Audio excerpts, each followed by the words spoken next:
Desde já, o CRO já agradece demais a participação, esse tempinho que o senhor está tirando para estar aqui com a gente e falando de um assunto tão interessante que se o cirurgião dentista é competente para fazer exames bioquímicos, né?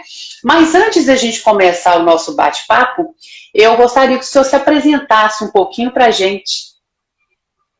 Boa noite, Aretusa. Boa noite aos demais colegas, estudantes. Eu sou André Luiz Sena Guimarães, me graduei na Universidade de Itaúna, fiz mestrado e doutorado com o professor Ricardo Gomes na UFMG, e atualmente sou professor de estomatologia e bioquímica da Universidade Estadual de Montes Claros. Certo. Doutor André, e aí, vamos começar o nosso bate-papo? Começando o seguinte, na opinião do senhor, qual profissional deve fazer exames bioquímicos? Bem, Aretusa, isso foi um tema que eu achei tão interessante quando vocês me chamaram, porque essas discussões, principalmente como professor, me incomodam.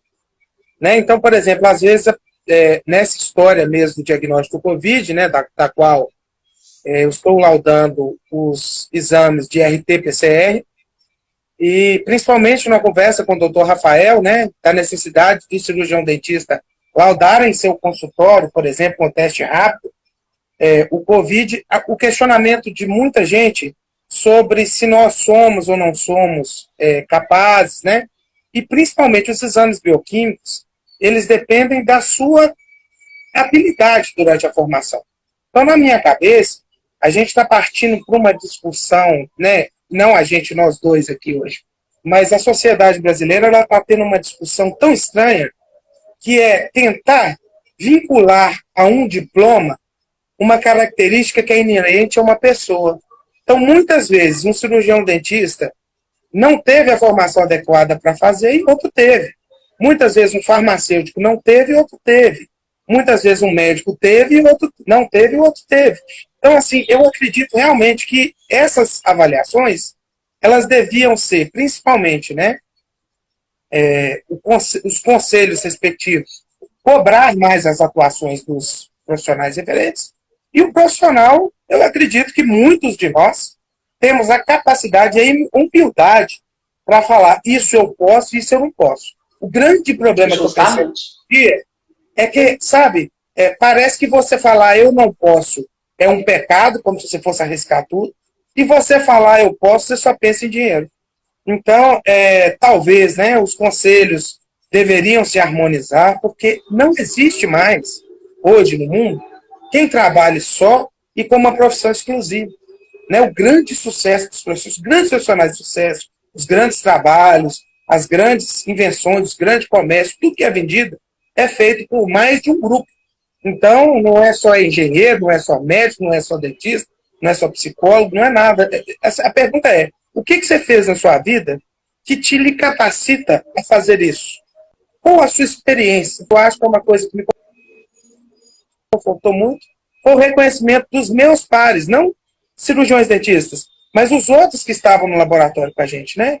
Então, não, tem que ser você mesmo, você é doido, como é que não vai ser você e tal? Então, isso me deixou muito orgulhoso, né? Mas, assim, fizemos todos os laudos, não fiz nenhum sozinho, fiz questão de fazer em grupo, né? Fizemos todos, olhamos todos, estudamos, padronizamos todos juntos. Então, assim, foi uma grande celebração da multi e interdisciplinaridade, né? Então, nós não somos melhores nem piores que ninguém, somos iguais. Uhum. Justamente. E, doutor, o que é necessário assim, para o cirurgião dentista ele se responsabilizar por exames bioquímicos? A responsabilidade. Bem, essa foi um excelente feedback que eu tive do CRO, na pessoa do professor Rafael. Né? Então, para quem não sabe a história, era preciso um conselho, que o meu conselho aceitasse o que eu estava propondo, que era fazer os diagnósticos da Covid-19. A gente criou um laboratório, conseguiu os recursos adicionais ao Estado, para que nós pudéssemos ajudar ao Estado. Né? E esses exames seriam pelo SUS, e foi então que o doutor João Norman e o professor Mário Melo falaram comigo, não, o doutor Rafael é uma pessoa extremamente elegante, certeza que ele vai entender a causa e tal. E eu expliquei para ele, mandei meus comprovantes, ele ficou muito entusiasmado, achei super bacana da parte do Dr. Rafael, que ele veio ao meu laboratório. Então ele veio no laboratório, eu mostrei como é que era, e a gente começou uma discussão de quem faz. E aí, nesse sentido, o que eu fiz de diferente dos outros? A minha carreira, por exemplo, eu hoje, talvez, se eu fosse fazer aqueles trabalhos estéticos de reabilitação com lente de contato, talvez eu precisasse mais de alguma coisa que me autorize do que fazer um exame bioquímico. Porque minha vida inteira eu trabalhei dentro de um laboratório, com bioquímica, estudando estomatologia, usando a bioquímica para diagnosticar essas coisas. Agora, já lente de contato, eu nunca fiz nenhuma. Né? Então, isso que eu acho, a minha história de vida, junto com a minha pós-graduação, que foi em farmacologia e bioquímica molecular, né? Mas existem outras pós-graduações, mesmo em genética, que te habilitariam tranquilamente a entender o que é um RT-PCR, e, na minha opinião, os conselhos viraram falar, não, fulano pode fazer. Usando aí sempre o bom senso, né? A responsabilidade do profissional. Sim, sim, sim. E o mais importante do laudo não é receber, é assinar. Né? A responsabilidade muito grande. Né? Se eu pudesse relatar aqui quantas noites eu fiquei sem dormir, não porque eu não achava que ia dar conta, mas pelo grau de responsabilidade que era estar fazendo aquilo, colocando um CRO, que talvez seja pela primeira vez que entrou em alguns laudos, que eu tenho certeza que foi muito grande. Né? Então, assim como a gente faz o primeiro, o último que vem para fazer, ele tem que ter um cuidado muito grande. Primeiro, com o ser humano e com a classe. Né? O ser humano, em primeiro lugar. Em segundo lugar, a classe. Em terceiro, pode vir seu dinheiro, que também precisa para viver. Né? Mas, esses compromissos eu tenho, tive a felicidade muito grande de ter professores que alguns nem cientistas eram, mas era aquele cara que era igual o seu pai. Ele chegava, parava a aula assim do nada e falava, eu tento fazer isso. Às vezes, não sei se com tanto brilhantismo dos meus professores. Ele falava assim, olha, vocês têm que ter cuidado quando você for atender um paciente. Imagina se você fosse atender o seu paciente todo avacalhado, com jaleco sujo, e que isso e que aquilo outro. Você tem que valorizar a sua profissão. Você tem que saber comportar. Você não pode ir em boteco de roupa branca. Não dá. Ou você é dentista ou você está no boteco. Ninguém te impede de ir no boteco. Mas, de roupa branca, pega bem mal. Né? Até porque a roupa é contaminada. Mas. Então, foram essas coisas. Doutor, e quais os exames os dentistas poderiam fazer nos seus consultórios para facilitar, né, a sua prática clínica? Eu me tornei professor de bioquímica, igual a maioria que está aí, eu odiava bioquímica. Então, já odiei bioquímica, já detestei bioquímica. E quando eu me formei, pouco antes de eu me formar, eu perguntei para o Ricardo uma vez, que, tipo assim, né, aqueles negócios de bioquímica, cachatura lá, não vai necessitar muito a fundo. Aí ele olhou para mim com a cara muito engraçada e falou assim, essas coisas vão necessitar mais a fundo do que para qualquer pessoa. Eu falei, tem que estudar esse trem. E eu comecei a estudar, na minha época que eu fiz graduação, os livros eram preto e branco, xerox, a gente não tinha dinheiro para comprar o livro original, e se você fosse comprar um livro, você não ia comprar o Lênin, né? Quem, em sã consciência, a gente falava isso na turma nossa de faculdade, quem em sã consciência vai comprar o Lênin original? Ou eu pego para a biblioteca, ou eu xerox. O meu era xerocado. E aí a gente vê o desastre que esses livros xerocados faziam.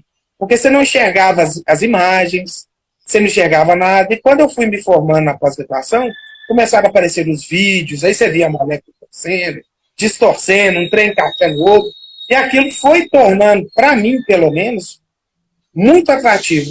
E eu comecei a ficar viciado. Quanto mais eu estudava, mais eu achava interessante. E aí eu queria entender a vida das pessoas que descobriram aquilo. Porque como é que o cara descobriu aquele trem sem vídeo? Né?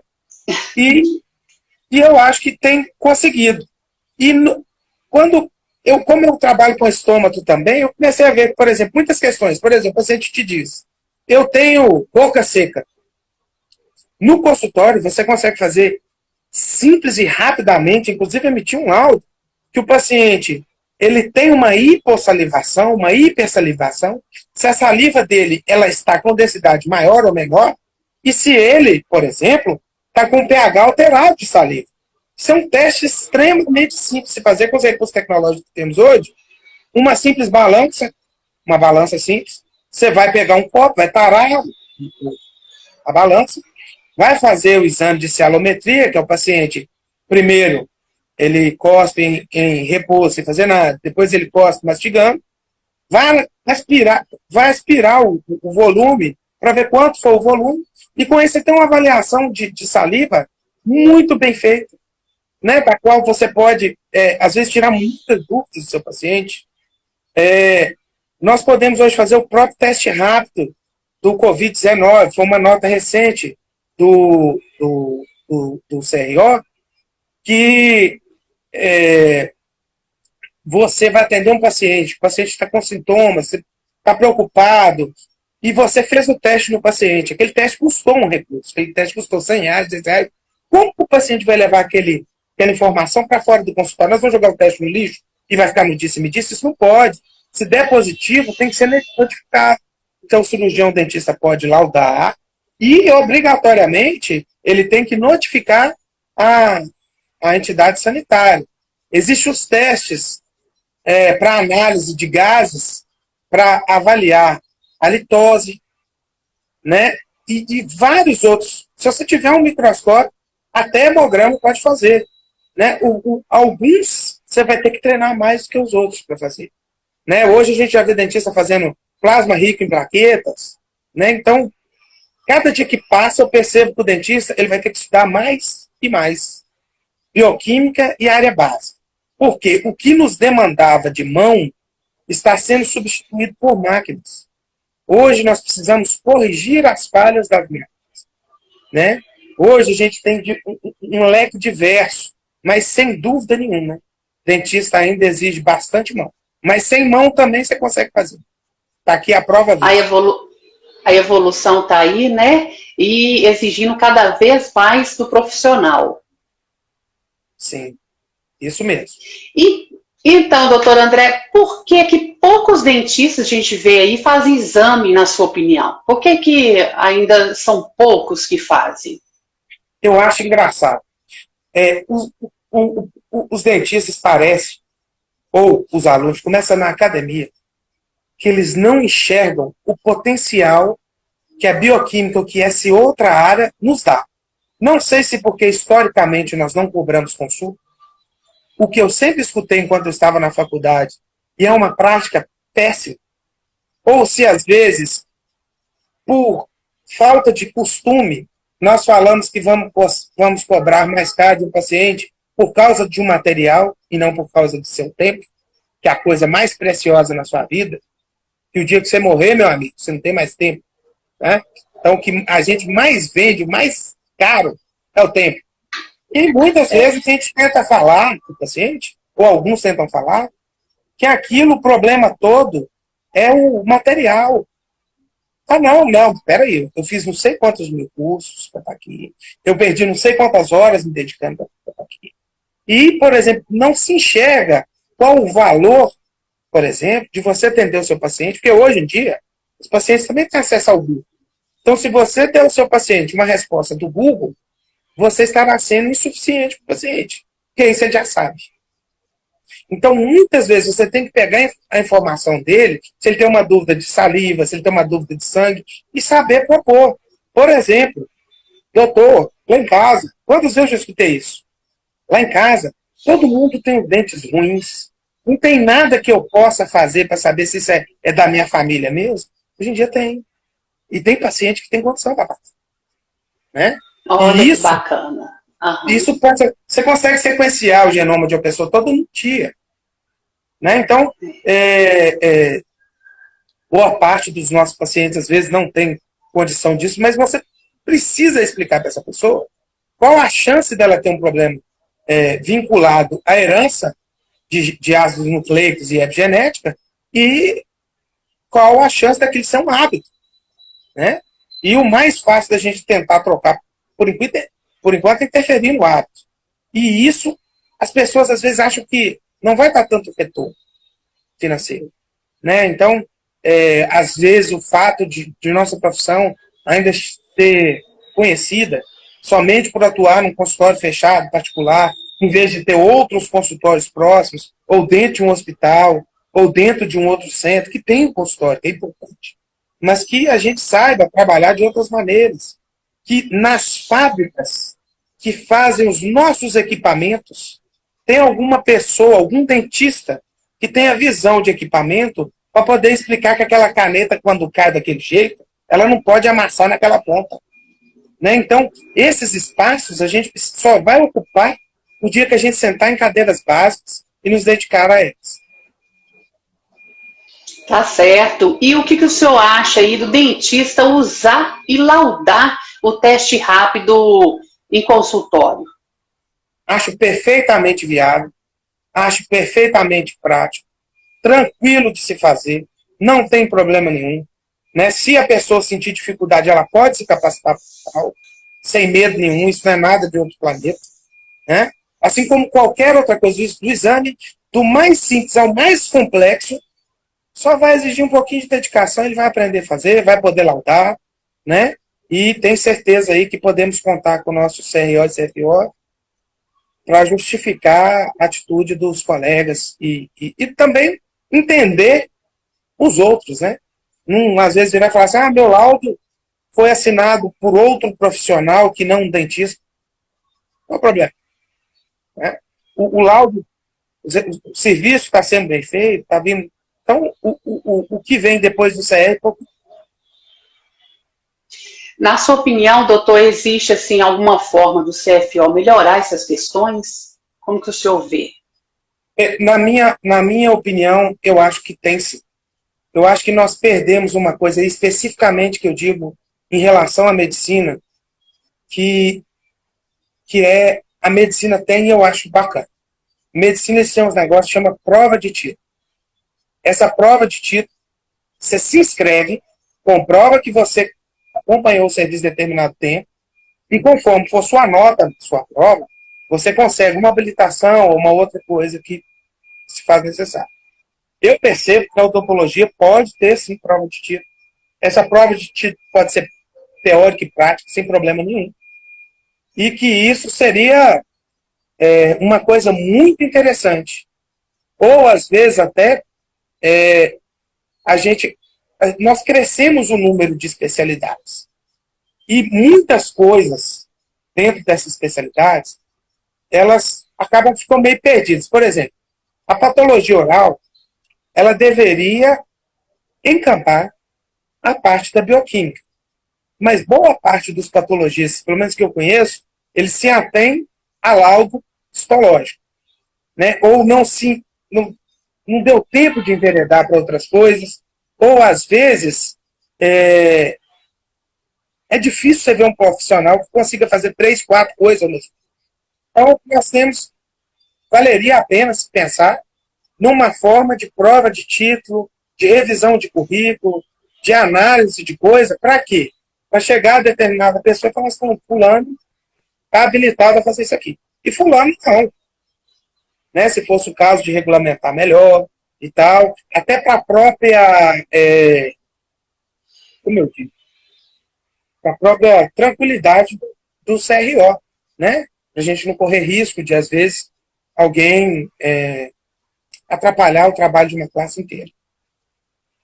E aquele profissional que está chegando agora nos laboratórios, né, tem esse interesse de estar exercendo isso na profissão, está dentro de um laboratório, qual a dica que o senhor dá a esse profissional?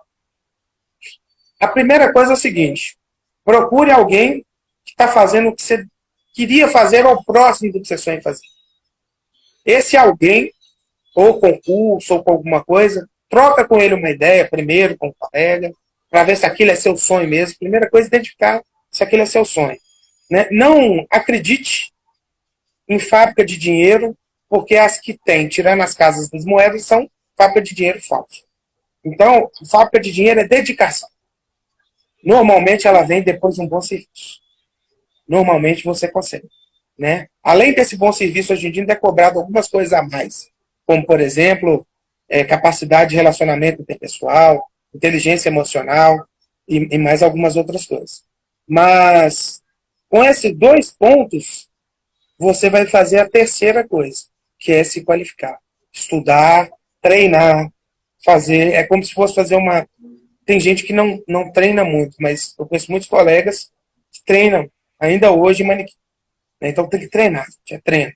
Treino, estudo, leitura e tempo. E, doutor, existe alguma coisa assim que posso fazer nas escolas de odontologia para incentivar isso? Olha, eu tenho percebido o seguinte: os currículos têm mudado, mas eles precisam mudar mais. Então, a formação do cirurgião dentista, ela tem que ter uma base forte. E não é dar bomba, eu já tentei de tudo, custei entender. Os meninos precisam entender o porquê que ele está fazendo aquela disciplina. Ele precisa fazer algo mais do que simplesmente, ficar medindo o pH da saliva dos outros. Por que ele está medindo o pH? Então, é preciso interagir com as áreas clínicas e as áreas clínicas interagir com as áreas básicas. Em vez de virar e falar assim, não, isso não precisa. Precisa. Se está lá, é porque precisa. Não é simplificar as coisas. E a abordagem tem que ser sempre interdisciplinar. Se eu pudesse, por exemplo, não faria nenhuma clínica do curso de odontologia que não fosse clínica integrada. O que seria a clínica integrada? Chegou um paciente lá, você examina ele de cabeça a baixo e atende todas as necessidades. Hoje em dia, eu já estou partindo para outro ponto. Eu acredito que o ideal é que essa clínica integrada fosse com o fisioterapeuta, com o médico.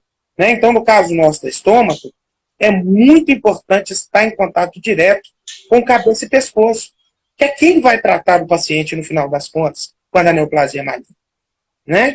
E existem algumas situações limiares de aonde vai a minha competência, aonde começa a dele, que é muito bacana você ter um profissional que está perto de você e falar assim, cara, aqui eu não sei. O cara olha para você e fala assim, não, essa é sua. Então, o doutor Cláudio Marcelo, manda um abraço para ele aqui, que é cirurgião cabeça e pescoço, que trabalha com a gente. Nós temos uma proximidade enorme, a ponto dele virar para mim, bicho, pode fazer isso aí tranquilo. Tranquilo. Ou às vezes a confiança, né? Cláudio, olha, eu queria que você fizesse essa que vai andar mais rápido. Então, tem situações que eu poderia fazer, só que para o diagnóstico do paciente, o tratamento, vai andar mais rápido.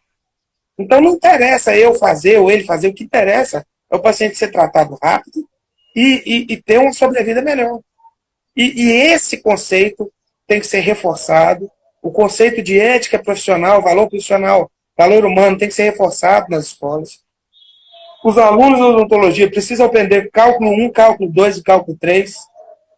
Por quê? Porque hoje em dia a linguagem de computação é importantíssima. E não precisa você ter isso no banco da escola. Você precisa ter um tempo para fazer uns estudos autônomos. Uma coisa que o cara queira fazer, arte, sei lá, um trem diferente. Nós precisamos estudar algo além de dente. O professor Juraci, falecido, Juraci Corrêa da Silveira, famosíssimo, todo mundo conhece, era um senhorzinho já curtinho, o Juraci é uma gracinha. Todos os alunos amavam o Juraci. Acho que todo mundo amou o Juraci, salvo raríssimas exceções. Ele vivia falando assim, rapaz, você precisa olhar no olho do paciente, depois você olha a boca. Porque ele precisa que você olhe a alma. Então o Juraci era uma pessoa de uma inteligência ímpar, um professor vivido, e o Juraci falava muito isso com a gente. E sabe, a gente precisa ter esse trato diferente. A gente precisa olhar outra coisa além do dente.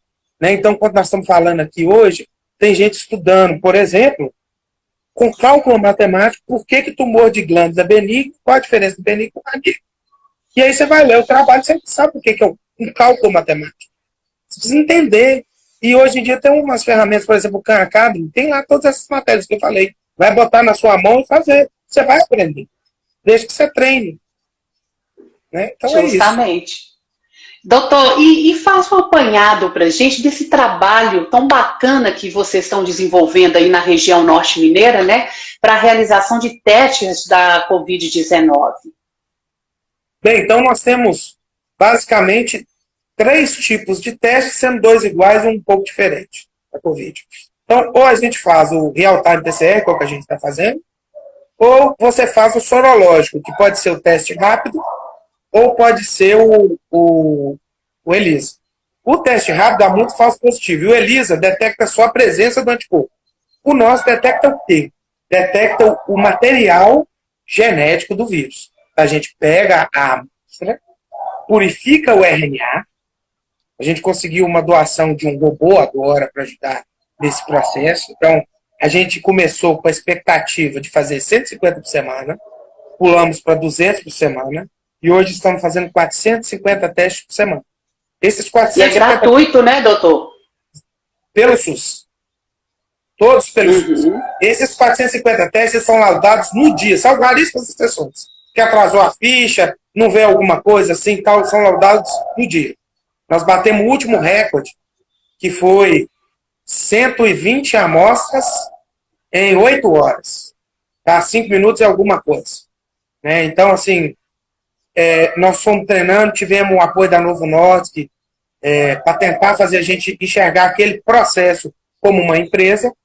E o que a gente faz, a gente amplifica o RNA do vírus e ele aparece numa leitura de um aparelho e a gente precisa isolar o que é o barulho, o que é o ruído do diagnóstico final. Então, a gente está atendendo a toda a região macro, são 89 municípios. A gente começou atendendo só Montes Claros. E nesse laboratório, né, nós temos um grupo grande de pessoas, alunos de mestrado e doutorado, e também professores da instituição. Aí nós temos biólogos. Participam os alunos também, né? De também, doutorado e mestrado. Do mestrado e doutorado. Sim. Sim. Sim, certo. Sim. Aí é o seguinte, o laudo sai só com a minha assinatura, mas laudamos juntos, fazemos questão de discutir juntos. Estou aprendendo muito com os meninos muito comigo. Aprendemos muito com o processo, porque uma coisa é quando você está na academia, outra coisa é quando você está fazendo um processo dentro do serviço público, né, com as dificuldades que o serviço público impõe, de verba, de dificuldade de coleta, de dificuldade de chegar à amostra. Tem lugar que é muito longe. Então, se você for seguir à risca certas coisas, você precisa tentar fazer, às vezes você precisa repetir o teste, porque tal lugar precisa do resultado. E tem sido uma experiência tão bacana na minha vida, sabe? Assim, e tenho certeza que na do pessoal também, porque eu estou aprendendo a trabalhar em equipe. Era para eu estar chegando aqui agora, falando, não, o cirurgião dentista é isso, é aquilo. E eu reforço o que eu sempre pensei. O cirurgião dentista ele é um membro da equipe. Aprendam a trabalhar em equipe. Vai fluir tudo mais fácil. Tanto com outros... muito gratificante, né? Os resultados em equipe. É outra coisa. É outra coisa.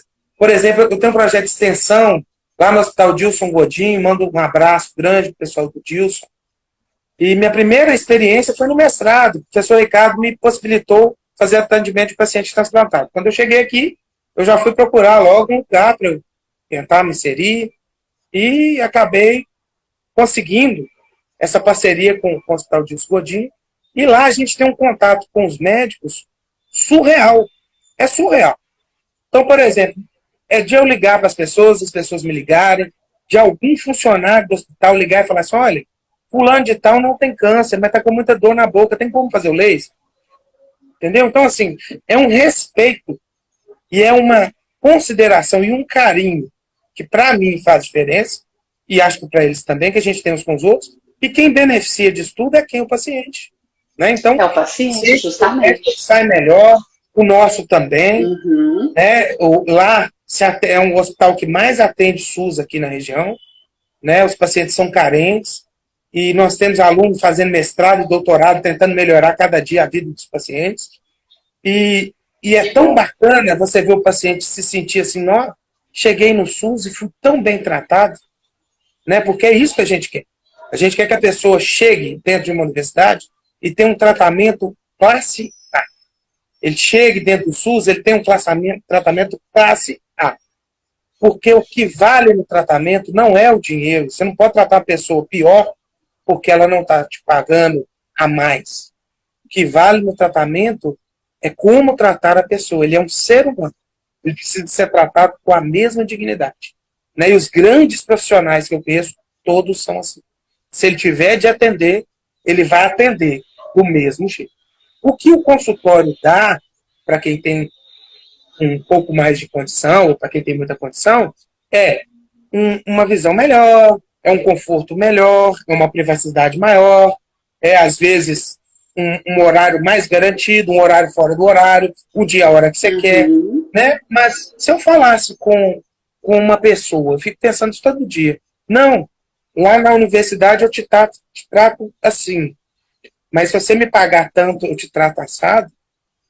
Será que se eu, o paciente, quiser tratar comigo mesmo, trataria não tanto é esquisito, porque lá na Unimons nós tratamos todo mundo como se fosse um consultório particular. Temos lá uma fila, espera um pouquinho e tal e tudo, mas o atendimento é igual. Vamos, conversa do mesmo jeito, porque eu sou uma pessoa só, né? Então, é isso. É isso mesmo, é o que importa. Doutor, o nosso tempo aqui já está passando um pouquinho, mas foi tão rápido, né? Quando o assunto é interessante, assim, é muito rápido, a gente não sente. E o pessoal aqui está mandando muitos abraços, né? Que é sempre um prazer aqui escutar o doutor André. Tem muita gente. Bom, vou dar mas antes da gente encerrar, mais uma perguntinha que eu quero fazer. Como é que o senhor vê a odontologia pós-pandemia? O futuro da odontologia? Eu acho que essa pandemia ela vai nos valorizar. Eu sempre vejo pro lado positivo. Tem gente engraçada que sempre vê a pandemia pro lado negativo. Eu só vejo porta-aberta. Porque as pessoas aprenderam a mexer melhor na Google Agenda, aprenderam mexer melhor no Classroom. Os dentistas estão fazendo lives maravilhosas. Abriu mais canal com aprendizado para os colegas. Então, assim, eu acho que vai seguir naquela toada de mais qualificação ainda, né? Mais relação interpessoal, saber o que se posta e como se posta no Facebook, né? Então, muita gente vê o CRO como um burocrata que fica proibindo propaganda. Cara, mas tem coisa que é esquisito. Tem coisa que é estranha. Né? E assim, tem propaganda que é excessiva. Não precisa disso. A melhor e a preocupação maior é a valorização do profissional. Valorização do profissional e do colega. Eu, muitas vezes, quando estava começando, eu senti que às vezes o colega mais experiente podia dar uma ajudinha, sabe? E o cara dava uma cipuada. Ele batia. Então, assim, não precisava dele fazer aquele tipo de coisa. Não precisa você falar mal do seu colega, do seu paciente. Quantas vezes vocês já escutaram isso? Né? Fala o que vai ter que fazer, né? Seja educado. Tenta ser educado. Tenta não denegrir o seu colega. Agora, se o trem for muito escandaloso, tenta conversar primeiro com o seu colega. Eu já tentei de tudo. Já aconteceu comigo de tudo. Até falar que eu não podia fazer mais nada para o paciente, né? E a paciente procurar as vias da fato, né? Mas tenta resolver com o paciente, é tão mais fácil. Se o paciente der um problema, devolve o dinheiro para o cara. Para que você vai mexer com confusão? O cara está lá sensibilizado, né? Às vezes a gente esquece de como que é o tratamento odontológico. Não é moda. Nem para quem faz, nem para quem recebe. Doutor, muito obrigada mais uma vez pela sua participação. Nosso espaço está aqui sempre aberto, tá? Isso aqui é mesmo um canal de interação com os profissionais da odontologia e muito obrigada mesmo pela sua participação. Aretuza, eu te agradeço. Mando um grande abraço para o doutor Rafael, que foi um cara com um perfil interessantíssimo dos que eu já vi, né? Que é um cirurgião dentista com um perfil político bacana, um cara que é articulado. Fiquei muito satisfeito em conhecê-lo. Eu falando bem do Dr. Rafael não quer dizer que eu estou falando mal de outras pessoas. Eu estou falando muito bem dele, porque eu conheci, fiquei impressionado, acho que ele tem uma carreira brilhante para nos representar. Precisamos de mais colegas, então vou gritar para vocês, colegas. os que têm veia, sejam políticos também, porque nós precisamos de representação política, nós precisamos saber conversar, nós precisamos interagir, nós não precisamos ser melhor que ninguém, nós precisamos interagir com todos. Aí nosso espaço estará definitivamente garantido. Não precisa de proibir, de meter caneta, nós precisamos harmonia, nós precisamos integrar, nós precisamos fazer o melhor com o paciente. Fortalecer sempre a classe, né, doutor? Sempre, sempre. Mais uma vez, isso obrigado. Mesmo.